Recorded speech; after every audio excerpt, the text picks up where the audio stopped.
Hello everyone. I hope this video helps anyone out who may be changing the Digitizer on their 8.4 UConnect radio that might have the goo running down or the Digitizer's going crazy. I'm just going to run down basically on what I did. Of course, I'm already done, but I'm going to tell you how I did it and how I got it to look how it does. So first off, don't mind the mess because a lot of this mess did come from the removal. So here is the Digitizer. Now mine, on my radio, the goo basically started at the top and worked its way down, and it came down way down here. And not only that, it was going completely berserk. It acted like it was being touched all over the place. So I decided to change the Digitizer. Now, you can find this Digitizer on eBay for like $40. Make sure you get the correct model for your radio. And you can also get it on Amazon for about $40 as well. I paid about, I think it was $68 and some tax to have it here tomorrow because unfortunately with my line of work, I travel day to day all over the country. So I'm not in one spot for too long, and I just happen to be home for a few days, and I'm heading back to work Sunday. So I have to have it here by tomorrow, which is Saturday, and today is Friday, of course. So basically what I did, let's get into the nitty gritty. As you can tell, there's goo under here, and it's very tacky. So what I did was I turned on my heat gun for my electronics, and I set it for 430 degrees. And I took the heat gun and I basically went around the perimeter, multiple passes, keeping it about 1 inch to 2 inches off the screen. I went around the perimeter and then I started going back and forth. You don't want to hold it in one spot, and you don't want to just go around the perimeter. You want to heat up the entire screen, and you want to keep moving that heat gun. Do not let it sit in one spot. Once I got done with that, basically you get yourself some guitar picks. I'd probably use 8 of them, maybe 10. It really all is up to you. But take a utility knife, and you'll come in and you'll get that knife in just enough to clear the black outline.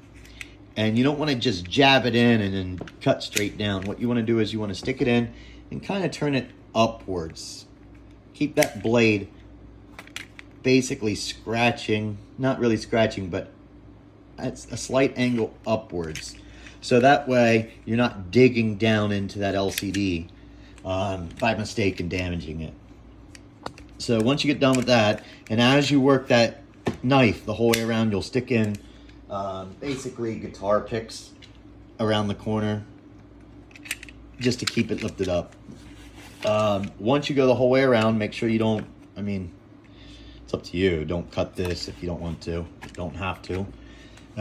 Just be careful, take your time. Once I got all that in, I still could not lift this off the screen because basically that goop is like contact cement. Once it retouches, it reseals. So get your guitar picks the whole way in around the perimeter. The razor blade is to cut the adhesive around the perimeter. Then get yourself some fishing string, kind of like how they do on vehicles. And what you'll do is you'll just stick a fishing string in, and you'll come in at a corner, and you'll just basically saw that through. Once you saw it through, this pops right off like nothing. Now comes the fun part. This goo. It is extremely tacky. So I have with electronics a 99.9% isopropyl alcohol. It helps, but it doesn't do that great with how much goo is on it. So I used rags, and as you can tell, a whole bunch of paper towels and razor blades. I was wiping. It wasn't really helping.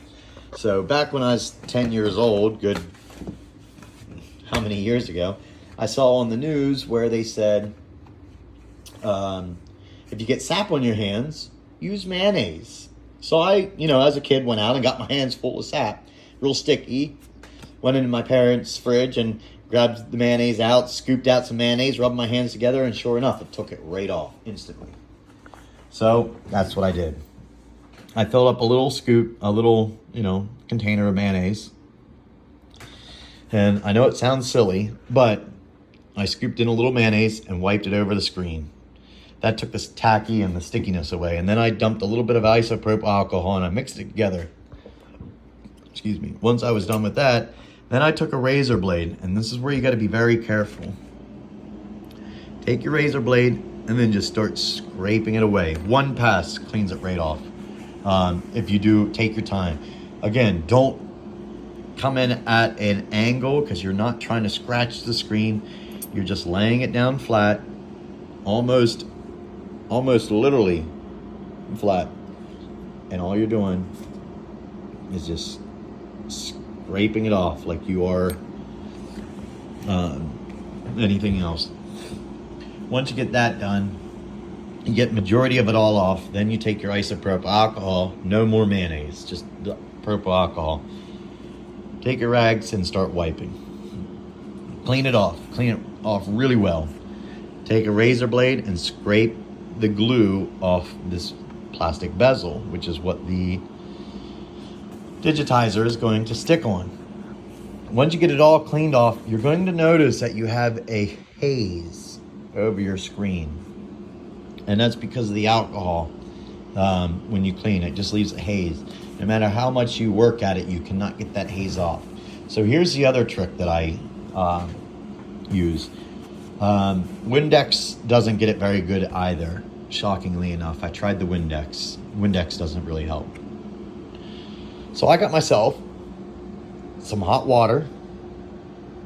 As you can see, there's not much water in here, just a little.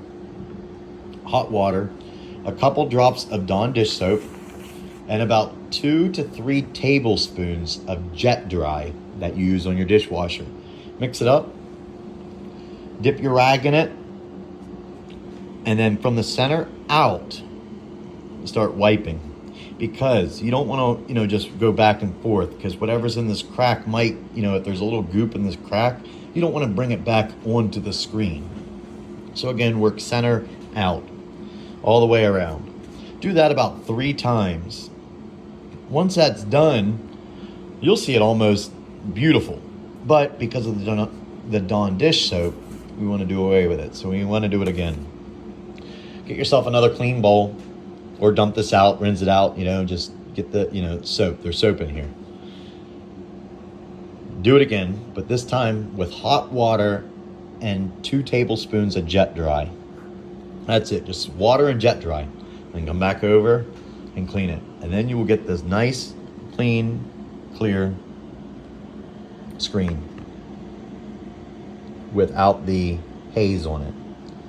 And again, this is to replace the Digitizer on your 8.4 UConnect. Now, I'm sure this is going to work for other screens, but right now I just have the 8.4 UConnect screen for 2018 Mega Cab Laramie Ram.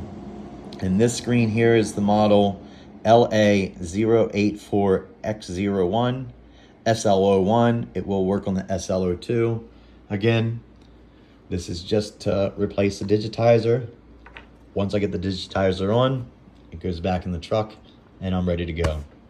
So, hope this helps people out. I know it's a known issue, and of course, there's no recalls on it. You're kind of up the creek. The radio itself is about anywhere from $1,200 to $1,800. Mine was a different model of the radio itself because it has all the hookups, and it was $1,800.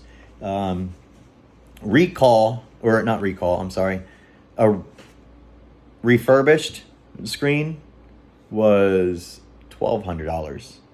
That's pretty salty, especially since my truck is controlled, like everything's controlled through the radio, the headlights, the windshield wipers, etc. So the new Digitizer, $68. I've seen other people do it, but no one gave a good walkthrough on how they got it cleaned and prepped. So I wanted to do that for everyone. So good luck to you all. Thank you.